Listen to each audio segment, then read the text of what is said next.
Alerta vermelho. Capítulo 40. De humilhador a humilhado. Fiquei atordoado quando a lei finalmente foi aprovada. E outra pessoa também ficou, Vladimir Vladimirovich Putin.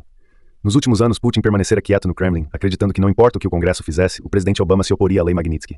Na mente de Putin, isso era garantia de que o projeto nunca viraria lei. O que Putin não levou em conta é que os Estados Unidos não são a Rússia. Em termos simples, a resposta russa à lei Magnitsky deveria ter sido uma retaliação tipo olho por olho, dente por dente, que lembra as trocas de espiões dos tempos da Guerra Fria. Americanos impõem sanções a alguns agentes públicos russos e, em troca, russos reagem fazendo o mesmo com americanos. Fim da história. Enquanto isso, não foi esse o caminho que Putin escolheu seguir. Em vez disso, assim que a lei passou no Senado, ele se lançou numa busca frenética para achar formas de infligir pesados danos aos Estados Unidos. Os apparatchiks de Putin começaram a testar algumas ideias.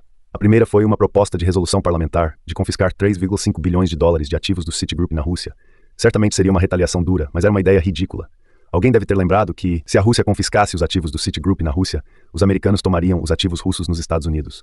Nossos adversários abandonaram o plano e continuaram procurando outros.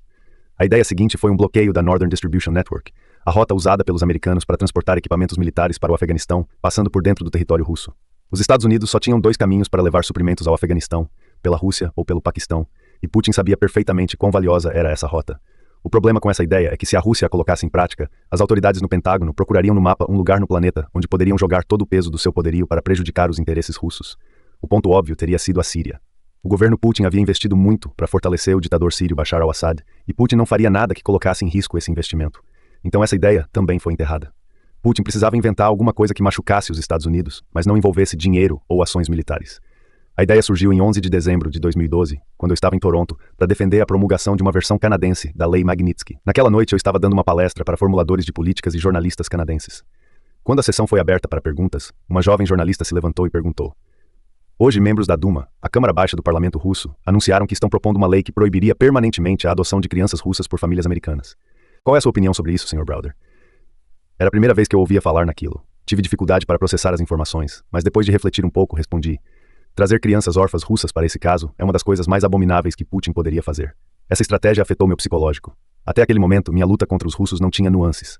Havia apenas dois campos, claramente identificados. Ou você estava do lado da verdade e da justiça, ou estava do lado dos torturadores e assassinos russos.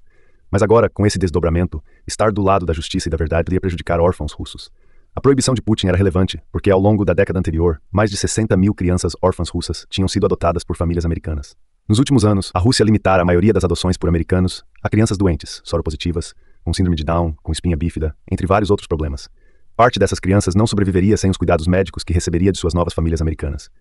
Isso significava que, além de punir as famílias americanas esperando para acolher crianças russas, Putin estaria punindo e potencialmente levando à morte órfãos indefesos em seu próprio país. Dizer que era uma proposta cruel é muito pouco. Seria mais apropriado dizer que era pura e simplesmente diabólica. Putin enfim alcançara seu objetivo. Ele encontrara algo que os americanos queriam, e ele não permitiria que eles obtivessem sem sofrer qualquer tipo de retaliação. Mais que isso, ele tinha achado um meio de criar um custo moral de apoiar a campanha por Magnitsky. Embora esperasse uma reação forte do governo americano, Putin não sabia que no seu próprio país estava mexendo num vespeiro. Você pode criticar os russos por muitas coisas, mas ninguém pode negar o grande amor que eles têm por crianças. A Rússia é um dos únicos países do mundo em que você pode entrar com uma criança berrando em um restaurante fino e ninguém vai olhar torto para você. Russos simplesmente amam crianças. Nem isso deteve Putin. A lei que proibia adoções foi introduzida pela primeira vez no parlamento russo em 14 de dezembro, mesmo dia em que o presidente Obama sancionou a lei Magnitsky. O primeiro revés dentro da Rússia teve a mais improvável das origens. Assim que a lei foi proposta, alguns dos assessores mais graduados de Putin passaram a mostrar sua discordância. A primeira foi Olga Golodets, vice-primeira-ministra, que disse à revista Forbes que, se a lei fosse aprovada, crianças com doenças graves que exigem operações caras perderão qualquer chance de serem adotadas. Na sequência, Anton Siluyanov, ministro das Finanças, postou no Twitter: "A lógica do dente por dente está errada, porque trará sofrimento para crianças."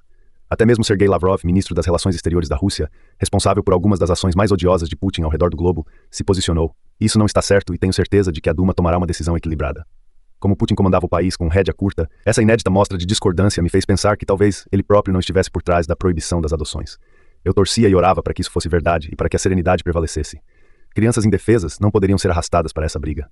Um dos líderes mais enigmáticos do mundo, Putin raramente demonstra suas intenções. Imprevisibilidade é seu modus operandi. Embora adote essa prática para manter sempre abertas suas opções, ele tampouco cede ou mostra fraqueza. Em outras palavras, era impossível prever o que ele faria, mas logo teríamos uma visão mais clara. Em 20 de dezembro, Putin subiu ao púlpito para sua habitual entrevista coletiva anual de 4 horas.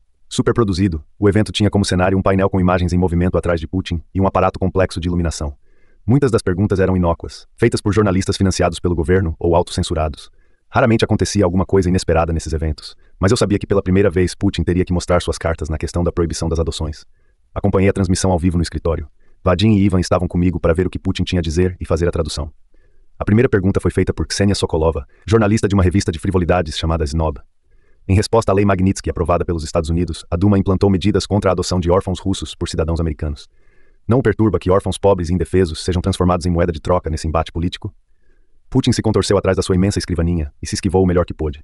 Ele tentou parecer tranquilo, mas desde o início, o evento havia saído dos trilhos. Este é, sem dúvida, um gesto inamistoso para com a Federação Russa.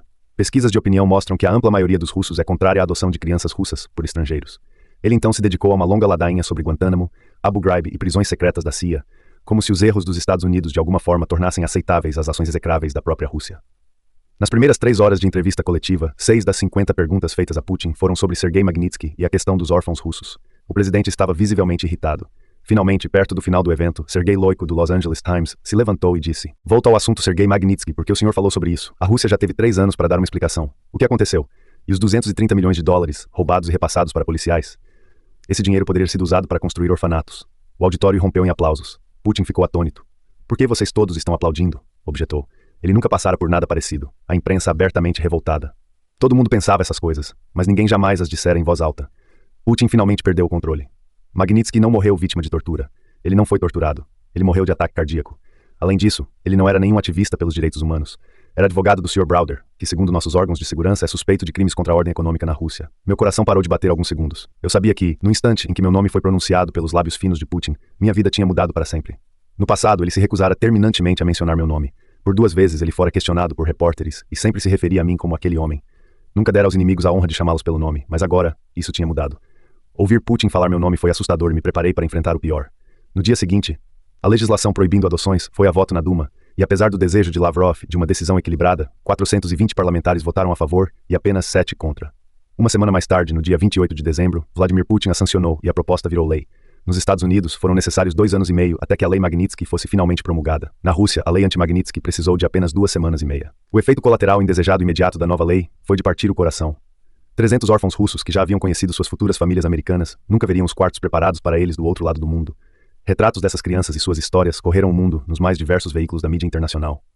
Pais adotivos em potencial tomaram o Capitólio, gritando: "Não queremos saber de política internacional. Estamos preocupados apenas com nossos bebês." Eu estava 100% de acordo com eles. Assim que a proibição das adoções entrou em vigor, comecei a receber ligações de repórteres, todos com a mesma pergunta: "Você se sente responsável pelo que está acontecendo com esses órfãos e com essas famílias americanas?" "Não, Putin é o responsável. Só um covarde é capaz de usar crianças indefesas como escudo humano", respondia. Eu não era o único que enxergava dessa maneira. Em 14 de janeiro, quando se comemora o Ano Novo Russo, pessoas começaram a se aglomerar na região do Boulevard Ring, em Moscou, carregando faixas e cartazes críticos a Putin. À medida que os manifestantes avançaram pelas ruas acompanhados por forte presença da polícia, mais cidadãos se juntaram a eles, até chegar a aproximadamente 50 mil pessoas. Aquela multidão não era habitual. Não eram ativistas políticos, mas avós, professores, crianças nos ombros dos pais, enfim, moscovitas comuns. Em seus cartazes liam-se chamadas como vergonha, chega de mentiras, a Duma devora crianças e Herodes. A lei rapidamente foi apelidada de Lei de Herodes, em alusão ao brutal rei da Judéia, que para se manter no poder, tentara matar o menino Jesus ordenando o massacre de todos os bebês do sexo masculino de Belém. Em geral, Putin ignora protestos, mas não podia ignorar este, porque era grande e tratava de salvar crianças.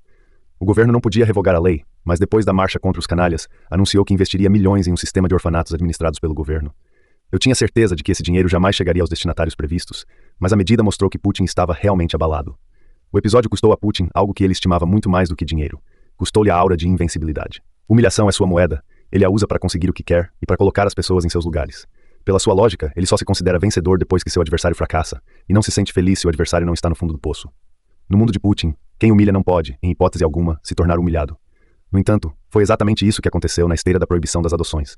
E o que um homem como Putin faz quando é humilhado? Como já vimos tantas vezes, ele ataca violentamente a pessoa que o humilhou. Para meu azar, essa pessoa era eu.